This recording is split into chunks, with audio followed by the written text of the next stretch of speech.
இவங்களுக்கு ஒரே ஒரு ரிக்வஸ்ட் வைக்கிறேன். நல்லது 1000 சொல்லுங்க, ஆனால் கெட்டது ஒன்று மட்டும் சொல்றாதீங்க. ஒன்று சொன்னாலும் அது வந்து அவன் மனசில் நின்று அவனோட கரியரே முடிக்கிறதுக்கும் ஒரு வாய்ப்பாக அமையும். அது ஃபஸ்ட்டு டைம் எல்லாரும் சொன்னாங்க நான் கலைஞர் டிவிக்கு போகிறேன் அப்படின்னோடனே அங்கே போவாதரா, கிழிச்சிருவாங்க, தொங்க விட்டுருவாங்க, அசிங்கப்படுத்தி அனுப்புவாங்க, தயவு செய்து போவாத அப்படின்னு ஓப்பனாக சொன்னாங்க சார்.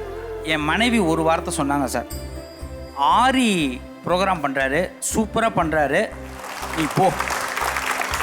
நான் முதல்ல அமைதியாகவே தான் உட்காந்துருந்தேன், எதையாவது நம்ம வாயை விட்டு எதுவும் மாட்டிக்கக்கூடாது அப்படின்னு.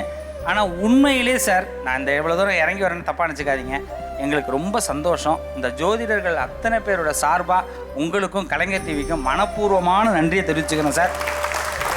எங்களை அசிங்கப்படுத்தலை, மனசார எல்லாருக்கும் நீங்கள் வாய்ப்பு கொடுத்தீங்க, அது எங்களுக்கு ரொம்ப சந்தோஷம். யார் தொழிலையும் அழிப்பது கலைஞர் டிவி வேலை இல்லை சார். நம்புறவங்க நம்பட்டும், நம்பாதவங்க அவங்க வேலையை பார்க்கட்டும். அதுதான் நம்ம ஷோ.